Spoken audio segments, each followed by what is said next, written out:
Di bawah Dasar Automotif Nasional NAP 2020, hala 7 industri tempatan ataupun otomotif tempatan telah ditetapkan untuk dibangunkan dan dikembangkan sebagai hub otomotif serantau bagi kenderaan cekap tenaga ataupun tenaga efficient vehicle, termasuk EV dengan ciri-ciri Next Generation Vehicle, Next GV, yang berfungsi bukan sahaja dari segi pengurangan dan pelepasan karbon di dalam udara tetapi juga keupayaan dalam mengoptimumkan tenaga yang digunakan.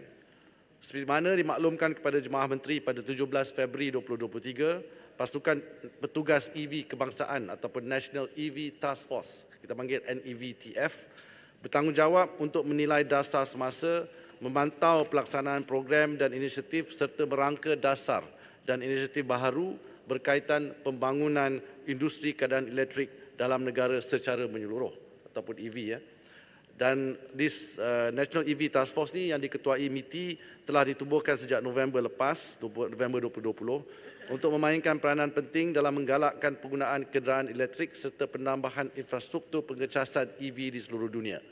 Minta maaf, di seluruh Malaysia. Beberapa keputusan dasar dan inisiatif telah ditetapkan atau dilaksanakan, termasuk penawaran pakej insentif cukai seperti mana telah diumumkan di dalam Belanjawan 2022. Insentif tambahan juga telah dicadangkan untuk Belanjawan 2023, diharap Menteri Kewangan memberi pertimbangan. Keduanya, cadangan penggunaan EV termasuk hybrid sebagai kenderaan jabatan dan kenderaan rasmi jawatan sedang diperhalusi oleh Kementerian Kewangan, dan penyediaan satu kerangka strategi bagi pembangunan dan infrastruktur pengecasan EV secara menyeluruh di Malaysia. National EV Task Force juga memainkan peranan penting dalam menyelaraskan inisiatif dan dasar semasa kerajaan supaya kesemua kementerian lain dan agensi kerajaan yang terlibat mempunyai pemahaman yang sama dan berupaya membentuk sinergi kerjasama yang padu dalam menjayakan inisiatif-inisiatif yang merentasi skop dan bidang kuasa masing-masing atau dengan izin whole of government. Berdasarkan portfolio dan kepakaran masing-masing, tumpuan bagi kementerian-kementerian dan agensi kerajaan yang terlibat adalah seperti berikut. MITI menyelaras pembangunan ekosistem industri EV dan dibantu oleh MARI, iaitu Institut Otomotif Robotik dan IoT Malaysia, terutamanya dari aspek pembangunan kapasiti. Kementerian Kewangan melaksanakan perolehan EV sebagai kenderaan jabatan dan kenderaan rasmi jawatan. Ketiganya, Malaysia Green Technology dan Climate Change Corporation MGTC memberi tumpuan kepada pembangunan pengecasan EV dan seumpamanya. MARI dan Jabatan Standard Malaysia bertanggungjawab membangunkan standard berkaitan EV dan ekosistemnya. MAIDA berperanan menarik pelaburan industri EV dan ekosistemnya, dan Tenaga Nasional membantu menyediakan bekalan tenaga elektrik yang stabil untuk pembangunan pengecasan EV. Suruhanjaya Tenaga ataupun ST mengawal selia pengendali pengecasan EV, dan MOSTI, Kementerian Sains, Teknologi dan Inovasi melalui Nano Malaysia bertindak sebagai peneraju pembangunan teknologi EV. Kementerian Kerja Raya, Kementerian Pembangunan Kerajaan Tempatan, Lembaga Lebar Raya Malaysia, Plan Malaysia dan Perbadanan Productivity Malaysia ataupun MPC juga sedang bekerjasama dalam menyelesaikan isu-isu berbangkit berkaitan prosedur dan tempoh kelulusan pembangunan pengecasan EV. Penambahbaikan prosedur semasa bagi kelulusan pemasangan sistem pengecasan EV ataupun Electrical Vehicle Charging Station atau sistem dijangka dapat mengurangkan tempoh masa pemprosesan kelulusan pemasangan. Kesan daripada inisiatif daripada National EV Task Force ini dapat dilihat dengan peningkatan yang ketara dalam permintaan terhadap EV. Jumlah permintaan terhadap EV, ini kategori kenderaan bateri elektrik sepenuhnya, melonjak kepada lebih 3,400 unit pada 2022 berbanding 300 unit secara purata pada tahun-tahun sebelumnya.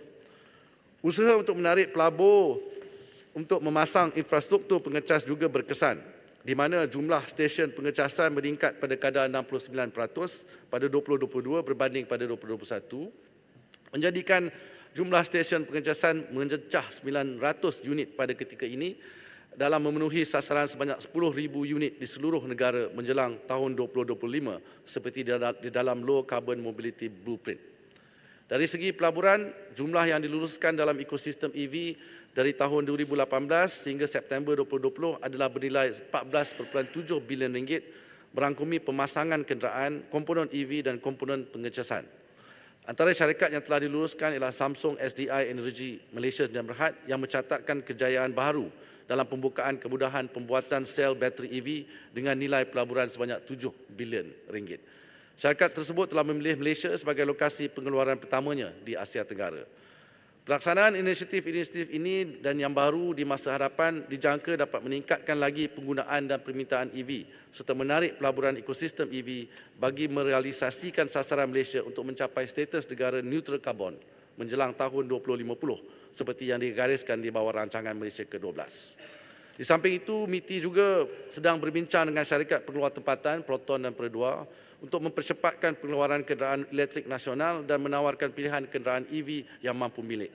Garis panduan semasa permin atau AP turut ditambah baik dengan memberi fleksibiliti ke atas kuantiti maksimum pengimportan kenderaan secara CBU bagi kajian pemasaran pra-pemasangan supaya syarikat-syarikat pemasangan tempatan lebih berpeluang menilai keperluan pasaran baru untuk segmen EV sebelum memulakan pengeluaran.